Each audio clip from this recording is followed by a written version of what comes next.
या बातमीचे प्रायोजक आहेत हॉटेल बडे मियां।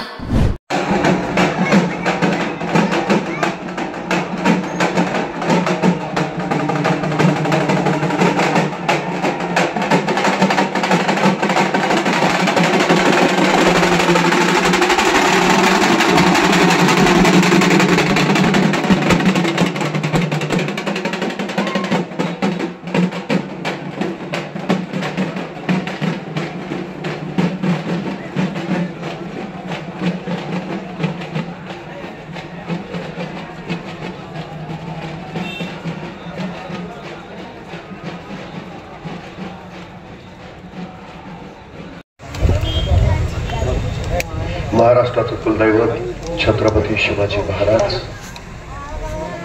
समतेचा संदेश देणारे महात्मा बसवेश्वर, संत सेवालाल महाराज, या भूमीला ज्या ज्या महापुरुषांच्या विचारांचा स्पर्श झाला त्या सर्व महापुरुषांना अभिवादन करतो। वंदनीय हिंदू हृदय सम्राट शिवसेना प्रमुख बाळासाहेब ठाकरे, आदरणीय पक्षप्रमुख उद्धवजी ठाकरे, राष्ट्रवादी काँग्रेसचे अध्यक्ष सन्माननीय शरदचंद्रजी पवार, काँग्रेसचे सन्माननीय राहुलजी गांधी, मंचावर उपस्थित असलेले महाविकास आघाडीच्या घटक पक्षांचे सर्व सन्माननीय पदाधिकारी, या ठिकाणी उपस्थित असलेले माजी आमदार रतिकांतजी पाटील,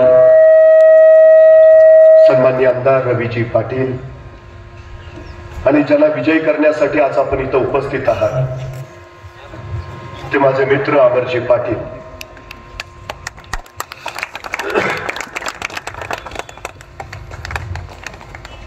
दुपारचे 12:15 झालेत, माथ्यावर ऊन रणरणत आहे।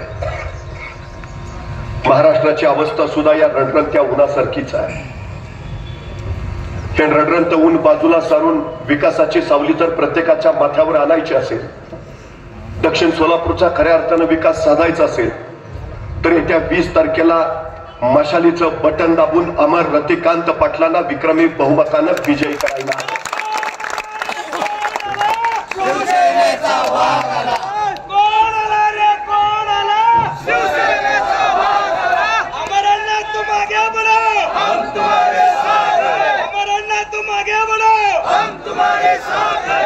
मी परवा बसमध्ये बसलो होतो, बस स्टेशनला उभा होती, माझ्या शेजारी एक सद्ग्रस्त आहे, शेजारी बसले।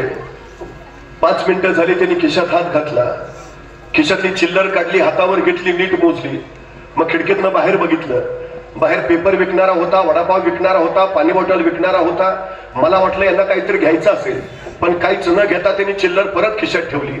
पुन्हा 2-5 मिनिटं गेली, त्यांनी परत खिशात हात घातला, खिशातली चिल्लर बाहेर काढली, हातावर घेतली, नीट मोजली, परत खिडकीतनं बाहेर बघितलं, पण काहीच न घेता त्यांनी चिल्लर परत खिशात ठेवली।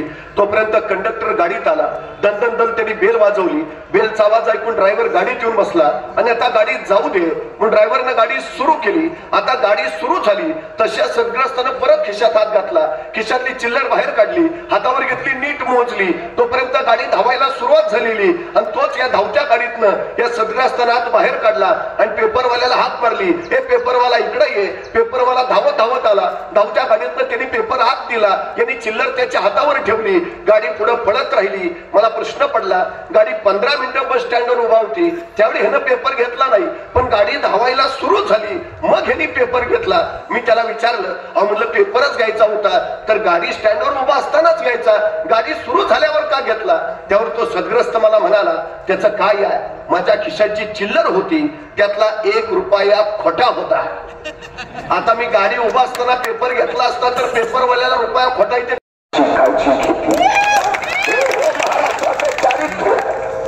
त्याच महाराष्ट्रामध्ये बदलापूर्वक 3.5 वर्षाच्या चिमुरडीवर अत्याचार होतो, सगळे माणसं पेटून उठतात आणि त्या माणसांवर लाठी हल्ला केला जातो का? आम्ही आमच्या चिमुरडीसाठी हक्कात मागायचा नाही, तिच्या न्यायासाठी भांडायचं नाही।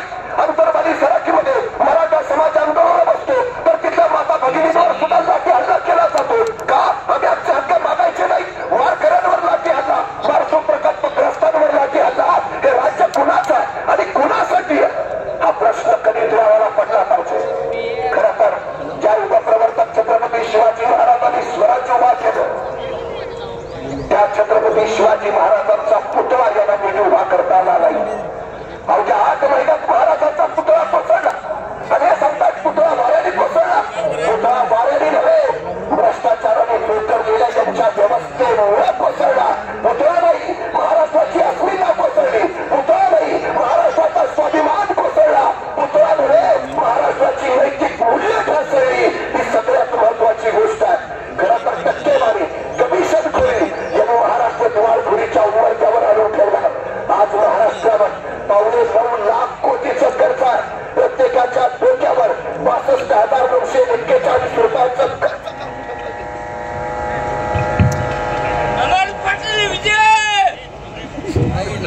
प्रत्येक पोरावर जन्मताच 62,941 कोटीचं कर्ज या महायुतीच्या सरकारनं करून ठेवलंय.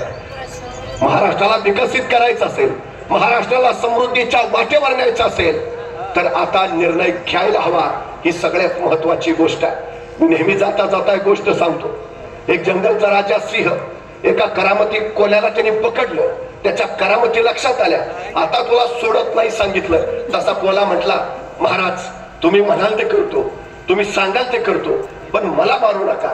राजा म्हणला, ठीक आहे, एक काम कर, तू फक्त मला रोज एक शिकार आणून देत जा. आता कोलाच गद्दार झाला आणि मग जंगलातलं एक एक रोज ते सिंहाकडे न्यायला लागला. परत प्राण्यांनाही कळलं ह्याचं काय चालाय ते. पण एके दिवशी ते नेमके एका भोळ्या हरणाजवळ पोहोचलं आणि हरणाला म्हणाला, चल तुला सिंह महाराजांनी बोलावलंय. हरिण म्हटलं, हे नाही बाबा, अरे चल ना, तुला जंगलचा राजा करायचा. काय सांगतो? तर मला सिंह महाराजांनी सांगितलंय आपण हरणाला जंगलचा राजा करायचाय. चल महाराजांनी बोलावलंय. हरिण भोळ निघालं सिंह महाराजांकडे. ते सिंहाजवळ आलं तशी सिंहानं सरळ झडप घातली. चप्पळ हरिण पळालं, पण हरणाची शेपटी सिंहाच्या तोंडात सापडली, ती तुटली. हरिण कसं बसं वाचलं, पण शेपटी गेली. पुढे आल्यावर धापा टाकत हरिण बसलं. तवर कोला मागणं आलाच, काय नका पळून आला, आणि येडाई का काय नका मेलो असतो की, शेपटी भागलंय, खतमच केलं असतं त्यांनी. तसा कोला म्हटला, तुला कळत कसं नाही? म्हणे काय? अरे तुला जंगलचा राजा बनवायचा ना. म्हणले हो. मग तुला सिंहासनावर बसावं लागेल ना. मग हो. मग शेपटी असताना कसं बसता येईल? म्हणून सिंहाने तुझी शेपटी तोडली. हरिण म्हणलं, असं आहे का? म्हणलं मग कळत नाही तुला, चल जंगलचा राजाला, तुला जंगलचा राजा बनवायचा आहे. सिंहाची इच्छा आहे ती. भोळा हरिण परत गेलं सिंहाजवळ. जसं जवळ गेलं सिंहाने परत झडप घातली. चपळ हरिण धावलं, पण हरणाचा कान नेमका सिंहाच्या जबड्यात सापडलाच. कान तुटला. हरिण पुढं पोचलं खरं, कसं बसं वाचलेलं, पण कोला मागणं आलाच. काय नका तू पळून आला, आता काय मेल्यावरची काय काय काय करू, काय थोडक्यात वाचलोय, तू काय सांगतो? तसा कोला म्हटला, तुला कळत कसं नाही? तुला जंगलचा राजा बनवायचा आहे ना. मग तू जंगलचा राजा झाल्यावर तुला डोक्यावर मुकुट घालावं लागणार ना. मला सांग, तुझे कान जर असतील तर मुकुट डोक्यात बसेल का? तुला डोक्यावर मुकुट व्यवस्थित घालता यावा म्हणून सिंह महाराजांनी तुझा कान तोडलाय. हरिण म्हणणं, असं आहे का? मग कळत नाही तुला, चल सिंह महाराज वाट बघतायत. कोला गेला हरणाला परत घेऊन. जसा सिंहाच्या जवळ गेला, सिंहानं झडप घातली, खतम. तुमच्या सोलापूर दक्षिण मध्ये अमरजी असंच झालंय. 2014ला तुम्ही कमळाचं बटन दाबलं, तुमची शेपटी गेली. 2019ला कमळाचं बटन दाबलं, तुमचा कान गेलाय. आता 24ला डोकं शाबूत ठेवा. अमरजी रतिकांत पाटलांना विक्रमी मतानं विजयी करा आणि त्यांना सांगा, अपनी कुर्सी की पेटियां बांध लो, मौसम बिगड़ गया है. आज महाराष्ट्रात गेल्या 2.5 वर्षात 20,000 शेतकऱ्यांनी आत्महत्या केल्या. दर 3 तासाला महाराष्ट्रातला एक शेतकरी आत्महत्या करतोय. ही सगळ्यात मोठी वस्तुस्थिती आहे. पण या 2.5 वर्षात या महायुतीला दया आली नाही आणि आता निवडणुका आल्या की सांगायला लागले आम्ही शेतकऱ्यांचं कर्ज माफ करू. मग 2.5 वर्षात तुमचे हात कुणी धरलेले? 2.5 वर्ष का केलं नाही? आम्ही शांतपणे या सगळ्या गोष्टींचा विचार केला पाहिजे. काय परिस्थिती आहे नेमकी? निवडणुका आल्या की नुसती आश्वासनं द्यायची. अहो आता नव्या आश्वासनांचं जाऊ द्या, जुन्या आश्वासनांचं काय झालं ते तर आधी आम्हाला सांगा. काळा पैसा परत आणणार होता, काय झालं त्याचं? 15 लाख प्रत्येकाच्या खात्यावर जमा करणार होता, काय झालं त्याचं? वर्षाला 2 कोटी रोजगार उपलब्ध करणार होता, काय झालं त्याचं? 2022 पर्यंत प्रत्येकाला पक्की घरं देणार होता, काय झालं त्याचं? स्मार्ट सिटी तयार करणार होता, काय झालं त्याचं? आदर्श गावं बनवणार होता, काय झालं त्याचं? अरबी समुद्रात छत्रपती शिवाजी महाराजांचं स्मारक उभा करणार होता, काय झालं त्याचं? हिंदू मिलमध्ये डॉक्टर बाबासाहेब आंबेडकरांचं स्मारक उभा करणार होता, काय झालं त्याचं? मराठा समाजाला आरक्षण देणार होता, काय झालं त्याचं? धनगर समाजाला सत्तेत आल्यावर पहिल्या महिन्यातच आरक्षण देऊ असं सांगितलेलं, काय झालं त्याचं? काय झालं तुमच्या मेक इन इंडियाचं? काय झालं डिजिटल इंडियाचं? काय झालं स्मार्ट इंडियाचं? काय झालं? काय झालं? तुम्ही शेतकऱ्यांची आत्महत्या थांबवणार होता त्याचं काय झालं तुम्ही दुप्पट उत्पन्न करून देणार होता त्याचं, काय झालं तुम्ही दीडपट हमी भाव देणार होता त्याचं, काही झालेलं नाही, काही झालेलं नाही. आणि आता मात्र हे येतील, हे करतो ते करतो.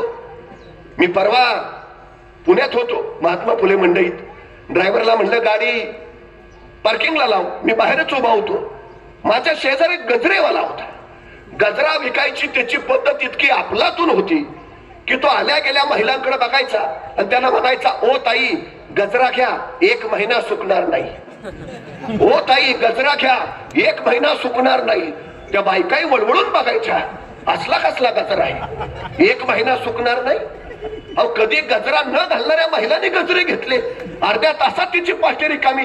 5-6 गजरे राहिले असतील. तेवढ्यात एक मॅडम समोरून निघालेल्या, त्या मॅडमकडे त्यांनी बघितलं आणि त्यांना म्हणाला, ओ मॅडम गजरा घ्या, 1 महिना सुकणार नाही. मॅडम तिथनच वळल्या, त्याला म्हणाल्या, हो गेल्या महिन्याचा अजून तसाच आहे. आता निवडणूक आल्या की हे पण येतील, हे देतो ते देतो, 15 लाख खात्यावर जमा करतो. आले तर सरळ सांगा, मागच्या वेळेच हे अजून तसेच आहेत. यांची आश्वासनं माझ्या लवडा घरची अवतानं कधी ताटात येणार नाहीत, कधी हातात मिळणार नाही. इथल्या दक्षिण सोलापूरचा विकास साधायचा असेल, मद्रूप MIDCचा प्रश्न सोडवायचा असेल, वडापूरचं धरण तुम्हाला करायचं असेल, बस स्थानक व्हायचं असेल, शेतकऱ्यांना 24 तास वीज माफी मिळायची असेल, शेतीला पाणी मिळायचं असेल, तुमच्या उसाला दर हवा असेल, तर अमर रतिकांत पाटलांना विक्रमी मतानं विजयी करावंच लागेल. ही सगळ्यात मोठी वस्तुस्थिती आहे. काय परिस्थिती आहे? उद्धवजी ठाकरे मुख्यमंत्री होते, महाराष्ट्रातला एकही उद्योग गुजरातला गेला नाही. पण उद्धवजी ठाकरे मुख्यमंत्री पदावर उतरले आणि महाराष्ट्रातला एक उद्योग गुजरातला निघाला. म्हणजे तुम्हाला उद्योग गुजरातला न्यायचे होते म्हणून तुम्हाला उद्धवजी मुख्यमंत्री पदी नको होते. लाखो तरुणांना रोजगार देणारा AFC प्रकल्प गुजरातला, वेदांता फॉक्सकॉन गुजरातला, सेफ्रॉन प्रकल्प गुजरातला, गेल प्रकल्प गुजरातला, टाटा एअरबस प्रकल्प गुजरातला, जवळपास 17 मोठमोठाले प्रकल्प गुजरातला घेऊन गेले. 10 लाख तरुणांना नोकऱ्या मिळणार होत्या, गेल्या गुजरातला गेल्या. म्हणजे गुजरातच्या अंगणात रांगोळी आणि आमच्या अंगणात राख. देशातल्या सगळ्या राज्यांचा विकास झालाच पाहिजे, पण महाराष्ट्राची लूट करून नव्हे. महाराष्ट्रातल्या तरुणांच्या तोंडचा रोजगार यांनी हिरावलाय. तोंडचा रोजगार. काय परिस्थिती आमच्या पोरांची इथल्या? 42% पोरं महाराष्ट्रात बेरोजगार आहेत आज. परवा पोलीस भरती निघाली, जागा होत्या 6000, अर्ज आले 7 लाख. शासनाच्या 3 विभागाच्या भरत्या निघाल्या, जागा होत्या 23,000, अर्ज आले 35 लाख. अहो स्वच्छता कर्मचाऱ्याच्या मुलाखतीला इंजिनियर झालेली पोरं जर उभा राहत असतील तर आमचं नेमकं कुठल्या दिशेला काम चाललंय? काय अवस्था आहे आमची? मी परवा दुबईत होतो, मला वाटेनच मी दुबईत आहे. सगळी आपलीच गँग.